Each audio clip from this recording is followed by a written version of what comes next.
Hoje o nosso tema será prova. Prova no processo penal. Tá? Prova no processo penal. Que é um conteúdo melhor, né? É um tópico que versa sobre aquela atividade em que as partes desenvolvem para comprovar, para certificar alguma coisa. No processo penal é assim, ó, aquele que alega tem que provar, ou seja, o ônus da prova cabe a quem alegar. Esse é o nosso conteúdo. Então, o que eu teria de um conceito de prova?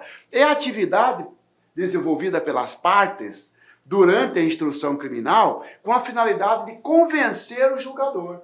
O Ministério Público quer convencer o juiz de que o sujeito é culpado, a defesa quer convencer o juiz de que o sujeito é inocente. E nessa briga, nesse joga-joga, nessa dialética, é que então surge a atividade probatória. Tá bom? Vamos lá. Quem é o destinatário das provas? O juiz. Né? O juiz é o destinatário das provas. Por quê? É ele quem vai julgar. Ele é o destinatário imediato das provas, vamos dizer assim.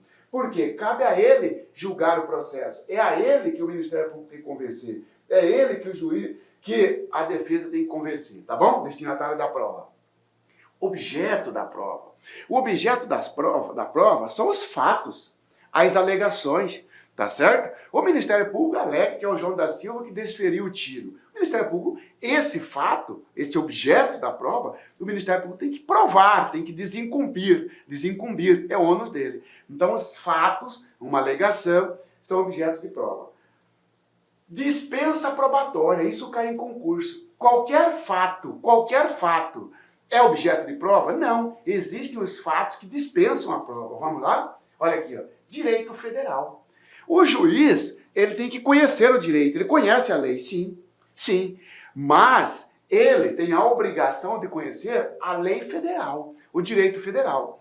O direito municipal, o direito estadual, a parte que alegou tem que provar. Entendeu? Um direito internacional, um tratado, a parte que alegou tem que provar. Ora, eu alego uma lei municipal, eu tenho que juntar, eu tenho que mostrar para o juiz essa lei. Tá certo? Agora, o juiz, eu não preciso juntar ali, nem transcrever na minha peça defensiva o artigo 121 do Código Penal. Tá? Eu não preciso escrever o artigo da nulidade do Código de Processo Penal, porque isso o juiz ele é obrigado a conhecer. Você, promotor, você não precisa escrever, transcrever o crime, o artigo 312 do Código Penal, lá o peculato. O juiz, ele deve conhecer todo o direito, não, só o direito federal, tá bom? Fatos notórios, verdades sabidas. Os fatos notórios, verdades sabidas, dispensa a prova. Por exemplo, datas comemorativas. Não precisa provar. Se o Ministério Público coloca lá que no dia em que comemorava a independência do Brasil, tá certo? No ano de 2021, tá? Ou no ano lá de 2017, fulano de tal, utilizou-se de arma de fogo. Ele não precisa provar, ele não escreveu que é 7 de setembro, mas é o dia que comemora a independência do Brasil. É um fato notório, é uma verdade sabida. Datas comemorativas, por exemplo, dispensa a prova. Fatos axiomáticos, intuitivos ou evidentes. São aqueles fatos, tá? São aqueles fatos que, de cara, você já observa, né? Ora, são os evidentes. Por exemplo, não precisa provar que a cocaína causa dependência, porque é evidente, né, intuitivo que causa. Não precisa, por exemplo, sair o laudo da substância entorpecente e o meu advogado, porque eu sou o réu, o meu advogado está contestando aquele laudo, porque no laudo não está provado que aquela cocaína que eu estava transportando causa dependência. Não precisa, porque é evidente. Esse é um fato axiomático, tá bom? Presunções. As presunções, também... Primeiro, o que é presunção? Presunção é algo que a lei presume-se de tal forma, de tal maneira. A lei presume, por exemplo, que o menor de 14, né, manter relação sexual com o menor de 14 é estupro vulnerável. A lei presume o menor de 14 vulnerável, tá certo? A lei presume que se eu fui encontrado com um veículo furtado logo depois, eu estou em flagrante presumido. Essas são as presunções legais, ou seja, as presunções legais é aquilo ou são aquilo que a lei determina que seja de tal forma, tá bom? Aí as presunções legais vêm de duas formas. Legal absoluta, chamado de iuris et de iure.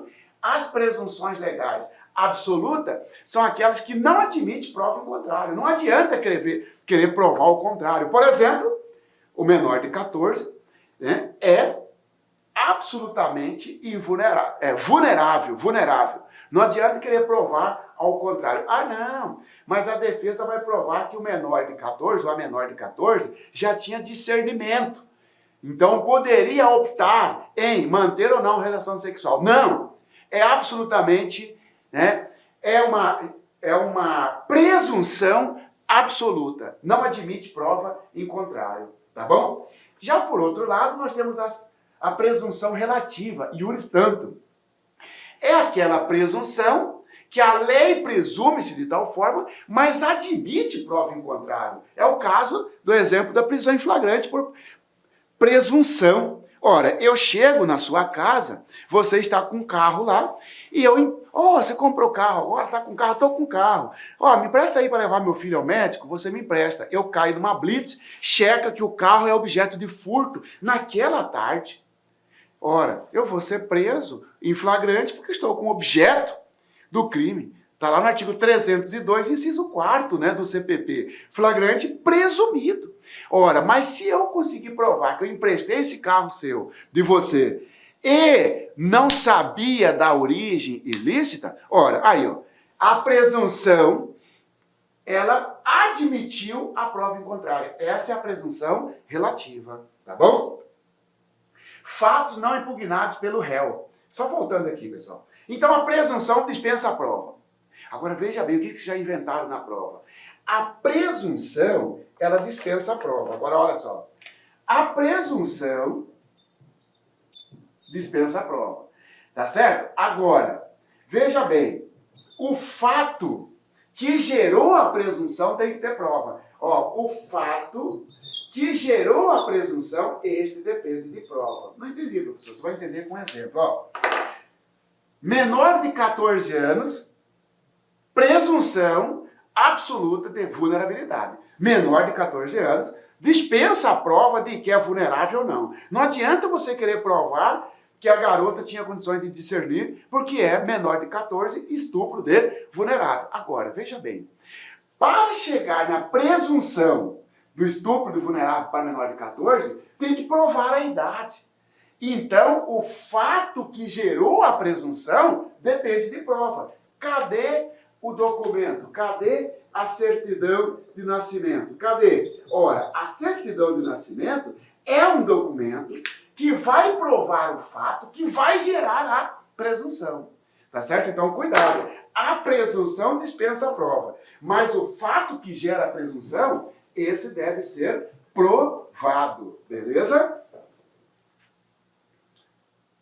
Fatos não impugnados pelo réu. Se cobrar na sua prova aqui, dispensa-se, está dispensado de prova o fato que o réu não impugnou. O que é isso?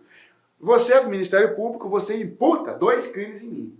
Uma associação criminosa e um furto. Eu só rebato o furto e não rebato a associação criminosa. Ora, por que eu não rebati a associação criminosa? Presume-se, então, que eu sou culpado? Não, porque os fatos não impugnados pelo réu continuam dependendo de prova.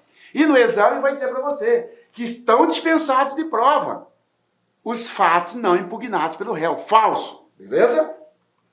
Olha aqui, nesse primeiro bloco, vamos lá. Acerca das disposições relativas à prova no processo penal, julgo o item seguinte. As presunções legais, quando absolutas, não aceitam prova em contrária. Verdade. Porquanto constitui prova legal que vincula o convencimento do juiz. Exatamente. Por mais que o juiz queira supor que a menor de 14 tinha condições de discernir, ele não tem alternativa. Ele está vinculado ao que diz a lei. Tá bom? a presunção absoluta não admite prova em contrário, portanto, certo. Acerca do objeto da prova, assinale a opção correta, que é o delegado de polícia. Os fatos são objetos de prova, sim, e nunca o direito, pois o juiz é obrigado a conhecê-lo. Falso. O que o juiz é obrigado a conhecer é o direito federal. E ele falou nunca o direito, ele está incluindo aí o direito estadual, o direito municipal, digo, uma lei estadual, uma lei municipal, um tratado. E isso não dispensa a prova. Isso quem alegou tem que levar para o juiz e provar a existência de determinada lei, desde que não seja lei federal. Bem, os fatos axiomáticos dependem de prova, ou seja, aqueles fatos evidentes. Falso. Tá certo? O caso não precisa provar que cocaína é causa dependência. Presunção legal é a afirmação da lei de que um fato é existente ou verdadeiro, sim. É presunção da lei de que o menor de 14 é vulnerável. Então, os fatos, presunção legal é a afirmação da lei de que um fato é existente ou verdadeiro, independentemente de prova, verdadeiro. Entretanto, o fato objeto da presunção legal pode precisar de prova indireta.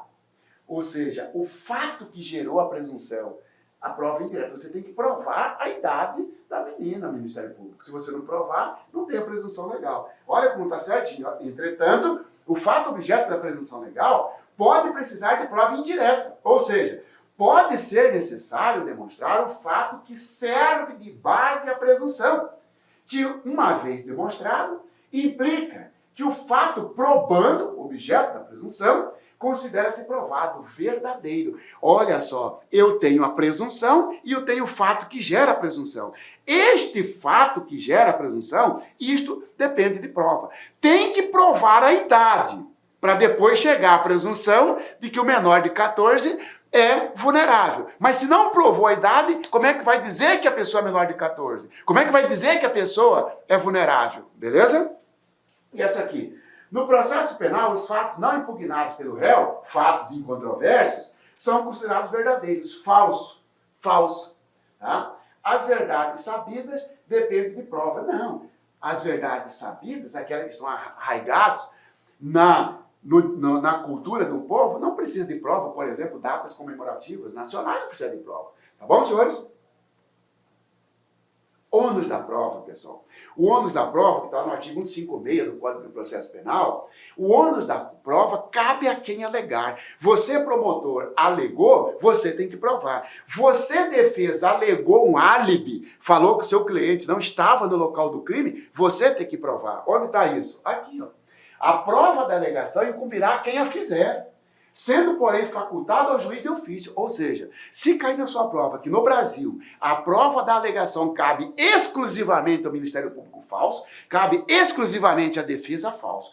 Quem alegou tem que provar. Se o promotor é que está alegando que o João da Silva é o atirador, ele que tem que provar. Se a defesa está alegando que o João da Silva não é o atirador porque ele não se encontrava no local do fato, estava em Manaus, você, defesa, tem que provar, porque você alegou um álibi. O álibi é uma alegação de que o sujeito não está em determinado lugar em determinado dia e hora, tá bom? E aí fala que o juiz pode, de ofício, ordenar, mesmo antes de iniciar a ação penal, a produção antecipada de provas consideradas urgentes e relevantes, observando a necessidade, adequação e proporcionalidade da medida. E também determinar no curso da instrução, ou antes de proferir sentença, a realização de diligências para dirimir dúvidas sobre o ponto relevante. Isso aqui está dizendo o seguinte, que o juiz não é parte, né? O juiz é o julgador, a parte é o Ministério Público, a parte é a defesa, o réu. O juiz, ele é o destinatário da prova. Mas diz, apesar de ele não ter ônus, ele pode mandar produzir provas, segundo o artigo 156 do CPP.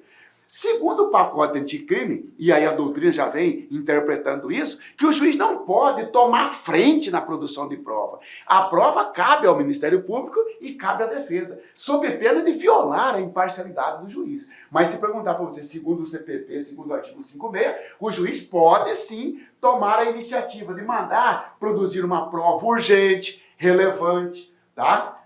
Sobretudo no curso da instrução. Bom, olha aqui que diz o pacote anticrime. O processo penal terá estrutura acusatória, vedadas a iniciativa do juiz na fase de investigação e a substituição da atuação probatória do órgão de acusação. Juiz, você não pode substituir o Ministério Público, nem na fase instrutória. Juiz, você não pode atuar na fase da investigação determinada a produção de prova, tá certo? Segundo o pacote anticrime é assim. Por quê? Porque o sistema é acusatório. Aqui, ó. A partir das disposições do ordenamento processual penal em vigor, julgue o próximo item. Nos termos do Código de Processo Penal, o ônus da prova caberá integralmente à acusação, incluindo-se fatos alegados pela defesa, ainda que esta não tenha trazido aos autos qualquer elemento de informação que embase essa alegação. Falso, errado. Não é exclusivamente, integralmente, a acusação que cabe, o ônus da prova também cabe à defesa. Limitação na produção da prova. Agora nós estudaremos aquela situação de prova ilícita por derivação. Existe limite na produção da prova? A regra é o seguinte, pessoal. Regra é o seguinte. Ora, se não as partes são livres para produzirem a prova, desde que não atentem contra a lei, contra a moralidade. A parte é livre. O Ministério Público é livre para produzir a prova, mas ele não pode torturar o sujeito. Tá certo? A defesa é livre para produzir a prova, desde que não atente contra a moralidade, os bons costumes ou até mesmo a lei. Vamos lá, então. Existe limite na produção da prova? Sim. Estado civil das pessoas. Veja bem, o juiz criminal, ele é livre na produção da prova, no sentido de apreciação da prova. Ele é livre. Agora, quando se tratar de estado das pessoas, estado civil das pessoas, o juiz fica vinculado no que diz a lei civil. Por exemplo, pessoal, olha, como é que se prova a idade? Pode o juiz criminal, durante a instrução criminal, trazer testemunhas para provar a idade do réu? Provar a idade da vítima? Não, porque idade se prova com documento, diz a lei civil, beleza? Fora o estado civil das pessoas, o juiz criminal não tem vínculo a outra esfera. Ele é livre, tá bom? Vedação da prova ilícita, artigo 5º, 56 da CF, inciso 56 da CF, 157 do Código de Processo Penal. O que é uma prova ilícita? Prova ilícita é aquela que ofende a Constituição Federal ou ofende a lei. Prova ilícita é aquela produzida em ofensa à Constituição Federal ou à lei. Tá certo? Então eu posso dizer assim, que ilícita é a prova que ofende a Constituição Federal, prova ilícita é a prova que ofende uma lei. Por exemplo, tortura. Tortura é vedado pela Constituição Federal. Tá certo? Ofende a lei. Ora, nós temos uma lei de interceptação telefônica. Se ocorrer uma escuta fora do que prevê a lei 9296 de 96, ofendeu a lei, aquela prova é ilícita, tá bom? Então, prova ilícita é aquela produzida em ofensa à Constituição Federal ou à lei, tá bom? Provas ilícitas, então. Provas ilícitas por derivação. Nós temos a prova ilícita por si só, aquela prova ilícita direta, que por si só já é inválida. Agora, nós temos aquelas provas que ela é formalmente lícita, mas nasceu de uma fonte ilícita. Daí, então, saiu a prova ilícita por derivação. O que é uma prova ilícita por derivação ou prova ilícita indireta? Prova ilícita por derivação, ou prova ilícita indireta, é aquela que nasceu de uma fonte proibida, nasceu de uma fonte ilícita. Você quer ver? Olha só. A prova é um documento. Prova, documento. Esse documento nasceu de uma invasão domiciliar sem mandado de busca e apreensão. Ora, olá, meus amigos, minhas amigas, inicialmente eu peço licença, peço desculpas, pois interrompi os seus estudos, mas essa aula é uma aula demonstrativa aqui da Lá Concursos, para você conhecer a seriedade, conhecer a qualidade dos nossos vídeos. E pode ter certeza absoluta, se você confiar, primeiramente, em você, confiar no professor e confiar na nossa marca, na Lá Concurso, eu garanto para você que você terá reais condições de realizar uma excelente prova para o concurso da Secretaria Estadual de Justiça do Espírito Santo para o cargo de inspetor penitenciário. E esse curso nosso, atenção, completo, ponto a ponto do edital, um curso bastante enxuto, mais os PDFs dessas aulas, por apenas R$ 149,90. Cara, é o melhor preço do mercado, é a melhor entrega, é o melhor custo-benefício, eu garanto isso para você, esse curso nosso garantido. Gostou?